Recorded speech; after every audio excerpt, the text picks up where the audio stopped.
ہم پڑھیں نہ اسے، اس کا علم نہ حاصل کریں، اس پر عمل نہ کریں، تو یہ تو عیسائیت کو فروغ دینے کا کام ہوگا اور اسلام کو ولیہ میٹ کرنے کا راستہ ہوگا۔ اس سے تو وہ خوش ہوں گے، آخر وہ کیوں رنج و افسوس کریں گے اگر وہ رکھا ہوا ہوگا؟ تو وہ کہتے ہیں کہ جب تک مسلمانوں کے پاس قرآن ہے، یعنی قرآن مسلمانوں کی زندگی میں علم، عمل اور دعوت کے ساتھ رچا بسا ہوگا۔ دوسری چیز کہتے ہیں جمعہ۔ جمعہ کون سا جمعہ؟ یہ جمعہ جو اللہ تبارک و تعالیٰ نے ہر ہفتے میں ایک دن اسے مکمل طور پر فریضے کی عبادت قرار دیا ہے، فریضے کی عبادت۔ آپ سوچیں آج ہمارے شہر کی حالت تو یہ ہے، کیونکہ ہم جس شہر میں رہتے بستے ہیں ہماری تعداد الحمدللہ بہت ہے اور ہمارے پاس امکانات کی قلت بھی ہو سکتی ہے، کچھ غفلت اور کوتاہیاں بھی ہو سکتی ہے۔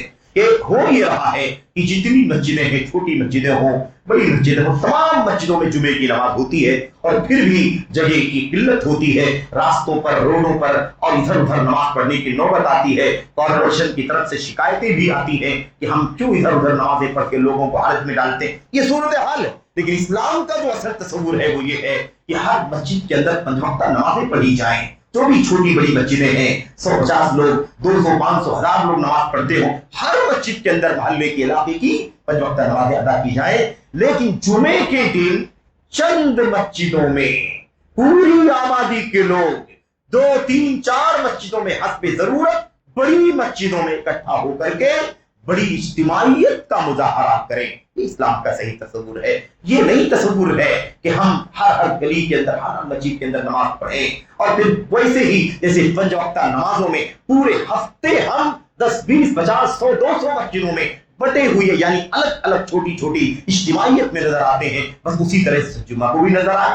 یہ نہیں مکتوب اسلام کے اندر۔ لیکن اب حالت یہ ہے ہمارے پاس، ہماری صورتحال ہے ہمارے شہر کی، ہمارے علاقے کی، وہ یہ ہے کہ ہمارے پاس جگہ کی قلت ہے، بڑی مساجد کی قلت ہے اور اس سلسلے میں ہماری کچھ غفلتیں بھی ہیں۔ اس سے ہم چھٹکارا نہیں پا سکتے کہہ کر کے ہمارے پاس اگر زندگی کے تمام تر وسائل کے لیے ہم کوششیں کرتے ہیں تو کیوں نہ ہم بڑی سے بڑی مساجد کی کوشش کریں۔ تعداد زیادہ ہے تو امکانات بھی زیادہ ہیں، وسائل بھی زیادہ ہیں، سوچ کی اور کوششوں کی کمی ہے، اس وجہ سے اس طرح کے حالات۔ تو اسلام یہ چاہتا ہے کہ ہفتے میں 5 وقتہ نماز تو ڈیلی اور 5 وقت کی نمازیں ہر محلے کی مسجد میں جو بھی چھوٹا چھوٹا اجتماع دکھائی دے، اجتماعیت اور یونٹی اور اتحاد کا مظہر دکھائی دے۔ لیکن ہفتے میں ایک دن ایسا آئے کہ جب مسلمان پوری آبادی کی مسجدوں سے نکل کر 1، 2 جگہ، 4 جگہ، 6 جگہ بہت بڑی تعداد میں ہفتہ واری بڑی اجتماعیت کا اور وحدت کا، یونٹی کا مظاہرہ اسلام چاہتا ہے۔ اور یونٹی، اجتماعیت، وحدت یہ بھی باہر سے نہیں ہوتی ہے۔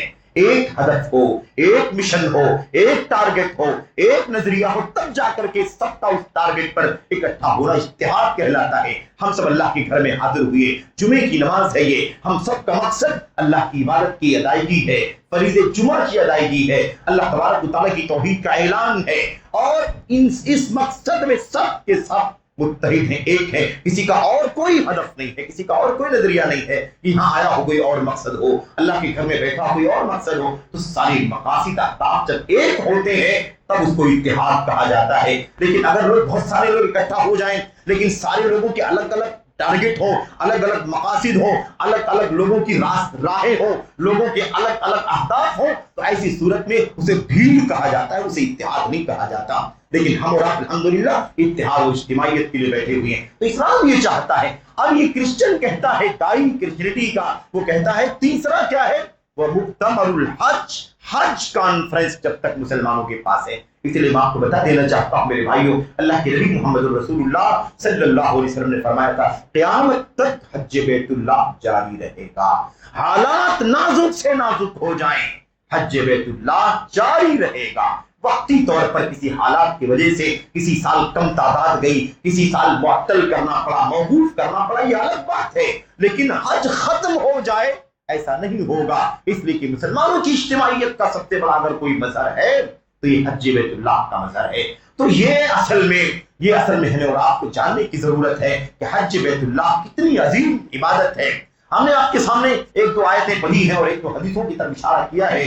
حج بیت اللہ کا موضوع بڑا ہی عظیم شان موضوع ہے، تو ہمیں جو اصل بات سمجھنی ہے وہ یہ ہے کہ یہ کوئی روایتی انداز کا سفر نہیں ہے، یہ ٹور نہیں ہے ایسا آج کل کے اس دور میں جو تفریح اور منورنجن اور انجوائمنٹ وغیرہ کا جو ماحول بنا ہوا ہے، اس ماحول میں یہ بھی بسا اوقات سننے میں آتا ہے کہ شادی ہوتی ہے، نیا جوڑا ہوتا ہے، اور جیسے کرسچنوں نے یہ راستہ نکالا جس کو ہنی مون کہا جاتا ہے، جس کو عربی والے شہر العسل کہتے ہیں، یہ جو طریقہ نکلا جانتے ہیں یہ عیسائیوں کی دین ہے، عیسائیوں کا طریقہ ہے یہ ہنی مون کے نام پر باہر نکلتے ہیں، گھومتے پھرتے ہیں، بہت کچھ منکرات بھی کرتے ہیں۔ میں نہیں کہتا کہ مسلمان سارے منکرات کرتے ہیں، لیکن بہرحال یہ کہیں نہ کہیں سے راستہ جو ملا ہے کہ بھائی چلو شادی ہوئی ہے، نیا جوڑا ہے تو اب گھومنے جانا چاہیے، اس کے پیچھے 10,000 50,000 جس کے جیسے امکانات ہیں اس اعتبار سے لوگ لاکھوں میں بھی پیسے خرچ کرتے ہیں، اور لوگ نیشنل اور انٹرنیشنل ٹورز کرتے ہیں، اور اس سے اطمینان کرتے ہیں کہ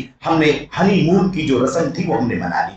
اسی ماحول میں بعض ہمارے بھائی جو دیندار سوچ رکھتے ہیں وہ کہتے ہیں کہ ٹھیک ہے، لوگ ہنی مون بنانے کے لیے یہاں وہاں جاتے ہیں اور یورپ اور یہاں تک کا بھی سفر کرتے ہیں، کوئی بات نہیں ہے، ہم یہاں وہاں نہیں جائیں گے، ہم اپنے اس ٹور کو حج اور عمرے کے سفر سے بدل دیں گے، کوئی بات نہیں ہے، لوگ پتہ نہیں کہاں کہاں تفریح کرنے کے لیے جاتے ہیں، لیکن ہماری جو شادی ہوئی ہے، ہم جو زوجین ہیں، نیا جوڑا، ہم تفریح کے نام پر بجائے اس کی کہ کہیں اور چلے جائیں، ہم عمرے کے لیے چلے جاتے ہیں۔ میں آپ کو بتا دینا چاہتا ہوں عبادتوں میں نیت ایک ہی چلتی ہے، ملاوٹ والی نیت سے پوری عبادت کا اجر و ثواب منجمد ہو جاتا ہے۔ یہ اللہ تبارک و تعالیٰ کی عبادت ہے کہ اللہ کو ضرورت ہے ہماری عبادت کرنے کی کہ ہم زیادہ نہیں کر پاتے، پوری عبادت اللہ کے لیے نہیں کر پاتے تو تھوڑا ہی کر دیں، 70% کر دیں، 30% چلو ادھر ادھر۔ میرے بھائی اللہ کو ہماری عبادت کی کوئی ضرورت نہیں ہے، ہماری عبادت کو ہماری عبادت کی ضرورت اللہ کو نہیں ہے۔ حج بیت اللہ کا تناظر ہے، حج بیت اللہ کے بیک گراؤنڈ میں اللہ تبارک و تعالیٰ نے کیا فرمایا؟ وَلِلَّهِ عَلَى النَّاسِ حِجُّ الْبَيْتِ مَنِ اسْتَطَاعَ إِلَيْهِ سَبِيلًا وَمَنْ كَفَرَ فَإِنَّ اللَّهَ غَنِيٌّ عَنِ الْعَالَمِينَ۔ لوگوں کے اوپر اللہ کے لیے حج بیت اللہ فرض ہے۔ حج بیت اللہ کیا ہے؟ لوگوں کے اوپر فرض ہے، شرائط کے ساتھ۔ اللہ نے کیا فرمایا؟ من استطاع الیہ سبیلا، جسے اللہ کے گھر پہنچنے کی طاقت ہو اس کے اوپر حج بیت اللہ کیا ہے میرے بھائیو؟ فرض ہے، حج بیت اللہ فرض ہے۔ آگے اللہ نے کیا فرمایا؟ ومن کفر، اور جو کفر کرے، نہ مانے، نہ ادا کرے حج بیت اللہ، تو یاد رکھے کہ اس سے میرا کوئی نقصان ہونے والا نہیں ہے۔ فإن اللہ غنی عن العالمین، اللہ تبارک و تعالیٰ کو پوری دنیا والوں کی کوئی ضرورت نہیں، اللہ تعالیٰ بے نیاز ہے، اللہ تعالیٰ بے نیاز ہے، اسے کوئی نیاز نہیں ہے، اسے نیاز مندی نہیں ہے، اس کو ضرورت نہیں ہے کہ کوئی آئے اللہ کا بندہ حج بیت اللہ کرے، طواف کرے، صحیح کرے، وغیرہ وغیرہ ساری عبادات انجام دے تو اللہ تبارک و تعالیٰ کو کوئی فائدہ ہوگا؟ اس کی عظمت میں، اس کی شان میں، اس کی بادشاہت میں، اس کی عبودیت میں کوئی اضافہ ہو جائے گا کہ معبود حقیقی ہماری عبادت کرنے سے، پوری دنیا کی عبادت کرنے سے اللہ کی عظمت میں کوئی بڑھوتری نہیں ہوگی، پوری دنیا باہی ہو جائے تو اللہ کی شان میں کوئی کمی بھی نہیں آئے گی۔ اس لیے یاد رکھیں، تو ہمارا مقصد جو ہے وہ خالص ہونا چاہیے عبادت کے اندر، یہ سب سے بنیادی مسئلہ ہے۔ تو حج بیت اللہ کے اندر ہمیں اور آپ کو سمجھنے کی ضرورت ہے۔ حج بیت اللہ میں مشکل کیا ہے میں آپ کو بتا دینا چاہتا ہوں میرے بھائیوں، وہ یہ ہے کہ یہ عبادت بدنی عبادت بھی ہے اور مالی عبادت بھی ہے۔ یہ مال سے تعلق رکھتا ہے، یہ عبادت کس سے تعلق رکھتی ہے؟ حج بیت اللہ کی عبادت مال، اسی لیے استطاعت کی شرط لگی ہوئی ہے۔ استطاعت، جسے طاقت ہو اللہ کے گھر پہنچے، جو پہنچ سکتا ہو وہ کرے حج، وہ کرے عمرہ۔ استطاعت نہیں ہے تو حج کی فرضیت ہمارے اوپر نہیں ہے۔ استطاعت ہے تو زندگی میں ایک بار بہرحال یہ فرض ہے اور اسے ادا کرنا ضروری ہے۔ نہیں ادا کریں گے طاقت کے باوجود، ڈیلے کریں گے، اور طاقت کے باوجود ڈیلے کرتے کرتے ہم دنیا سے چلے جائیں گے اور حج بیت اللہ نہیں کریں گے، یا کوئی عذر آ جائے گا، بیماری آ جائے گی، یا فقیری آ جائے گی، یا اور کوئی عذر آ جائے گا، ہم نہیں کر پائیں گے، تو ہمیں اللہ تبارک و تعالیٰ قیامت کی دن ہم سے پرس کرے گا، استطاعت ہونے کے باوجود تم نے تاخیر کیوں کی، اور یہاں تک کہ تم اس لائق نہیں رہ گئے کہ حج بیت اللہ کرتے۔ تو یہ تو بہرحال بہت بنیادی مسئلہ ہے۔ مال کی وجہ سے اس میں ریاکاری کا مسئلہ بہت زیادہ پھیل جاتا ہے۔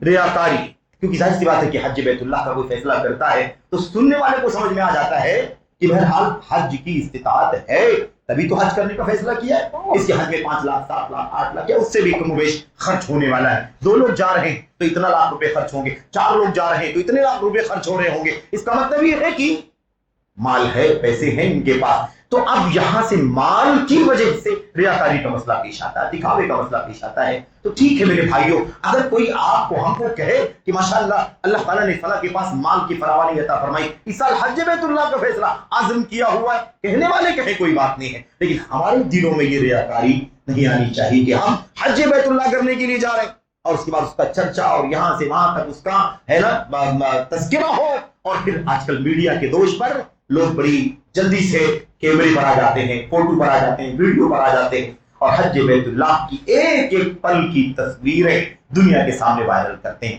میرے بھائیوں، بات آ چکی ہے، اللہ کے لیے ضروری ہے، اللہ کے لیے ضروری ہے، اخلاص نہیں ہے، ریاکاری ہے، ریاکاری شرک ہے۔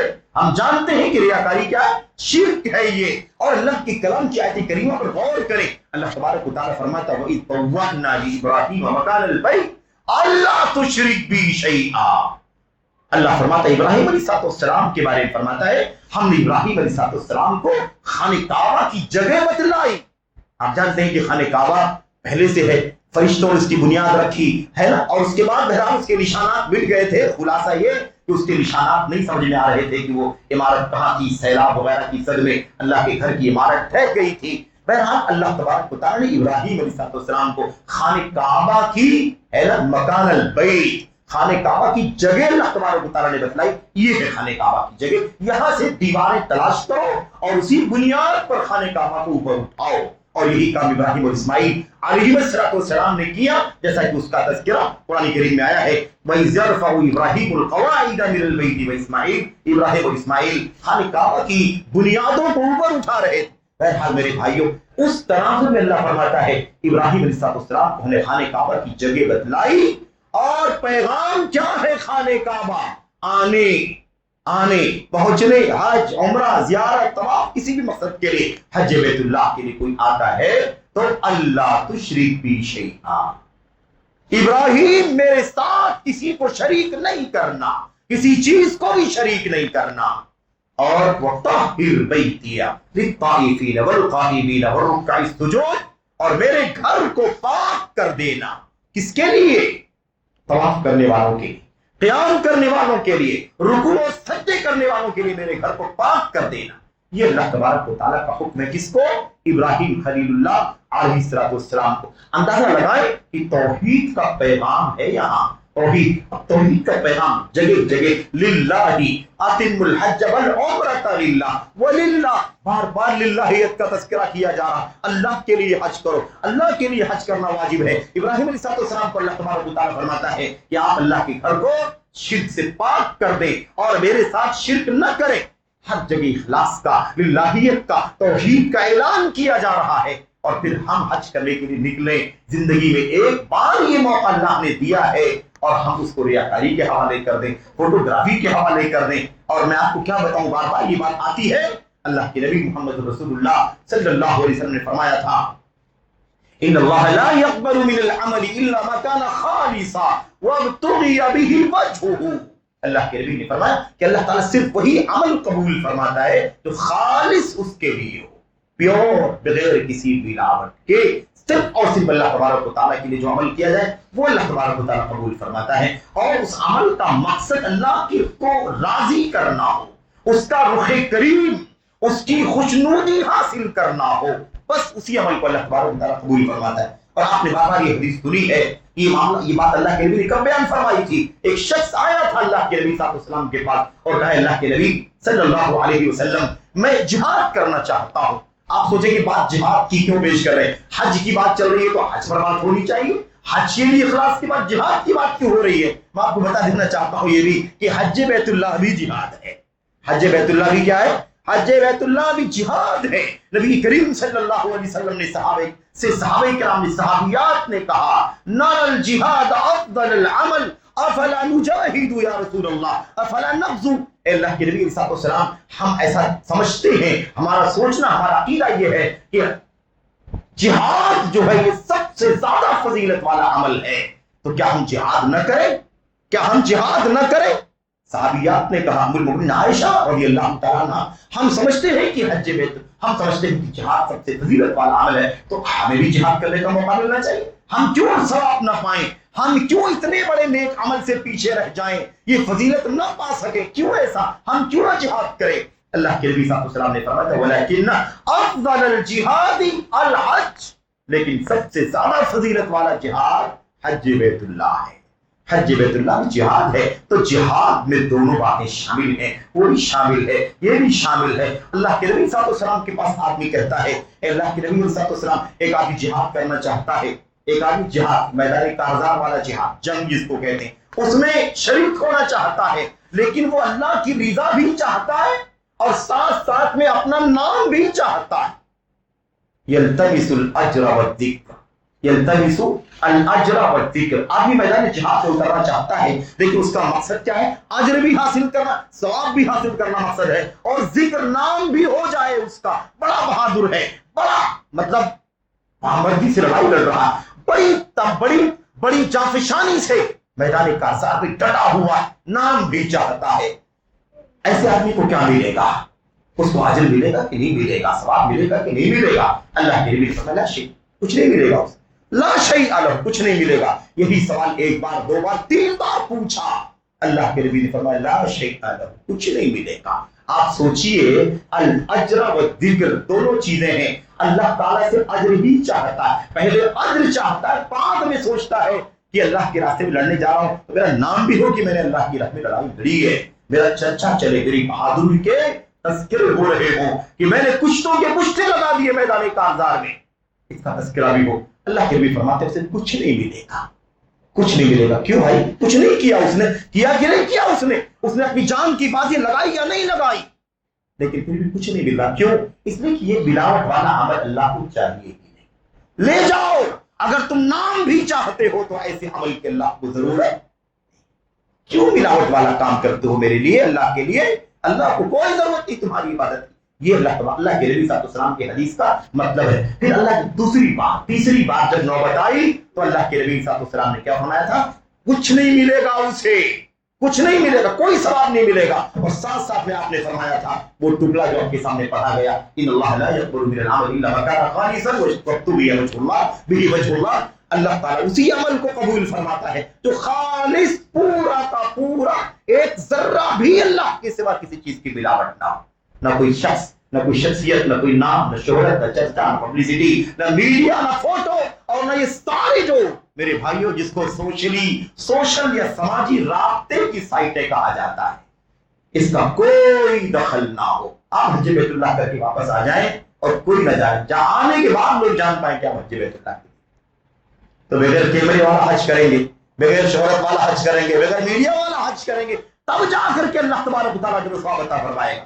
آج تو گھر سے نکلنے سے پہلے سے لے کر کے تصویروں کی لائن لگ جاتی ہے, اور گھر سے نکلتے ہوئے, گاڑی میں بیٹھتے ہوئے, راستے میں, ایئرپورٹ پر, اور امیگریشن اور پاسپورٹ تمام مراحل سے گزرتے ہوئے, اور اس کے بعد وہاں طواف میں, اس کے بعد سعی پر بال کٹاتے ہوئے, اور مشاعر میں, منی مزدلفہ عرفات میں, وہاں بھی جہاں اللہ تبارک و تعالیٰ اپنے فرشتوں کے درمیان ان حجاج بیت اللہ کا تذکرہ فرماتا ہے, وہاں بھی فوٹوگرافی چلتی ہے. کس کو دکھانے کے لیے حج کرتے ہو؟ ہم کس کو دکھانا چاہتے ہیں؟ مسلمانوں, جو لوگ حج بیت اللہ کے لیے جا رہے ہیں, ہمارے بھائی جا رہے ہیں, ہماری بہنیں جا رہی ہیں, طے کر کے جاؤ کہ اللہ تعالیٰ کے لیے حج کر کے آؤ گے, ورنہ تمہارے پیسے, تمہارا وقت, تمہاری جسمانی محنت تمہارے منہ پر مار دی جائے گی. اللہ تبارک و تعالیٰ سے ان ملاوٹوں والی عبادت کی کوئی ضرورت نہیں. میرے بھائی, اللہ تعالیٰ مجھ کو آپ کو اخلاص کے ساتھ حج بیت اللہ کی توفیق عطا فرمائے, ریاکاری سے, دکھاوے سے, نمود سے اللہ تعالیٰ بچنے کی توفیق عطا فرمائے. یہ ہماری اور آپ کی ضرورت ہونی چاہیے. اور اللہ تبارک و تعالیٰ راضی ہو گیا تو پھر دنیا کی ساری سعادتیں آپ کے لیے تیار ہیں. لیکن ہم نے اللہ کو ناراض کر دیا, دنیا کو بتا دیا, ہزاروں لاکھوں لوگوں نے آپ کو فیس بک پر دیکھ لیا کہ آپ حج بیت اللہ میں گئے ہوئے ہیں, اور آپ کی ساری مراحل سے وہ اپڈیٹ ہو رہے ہیں. جناب حاجی صاحب تو اب اس حالت میں, اب یہاں ہے, وہاں یہ فوٹو آئی, وہ فوٹو آئی, یہ ایسا ہوا, ویسا ہوا, تو پھر دنیا میں تو آپ کا نام ہو گیا کہ آپ حج کرنے کے لیے گئے ہوئے ہیں. لیکن اللہ تبارک و تعالیٰ کے یہاں لا شیء لہ, کچھ نہیں ملے گا. اللہ تعالیٰ اس محرومی سے, اس خسارے سے, اس دیوالیے سے حجاج کو, زائرین کو بچنے کی توفیق عطا فرمائے. آمین رب العالمین. وصلی اللہ وسلم وبارک علی نبینا محمد وعلی آلہ وصحبہ اجمعین. السلام علیکم ورحمۃ اللہ وبرکاتہ.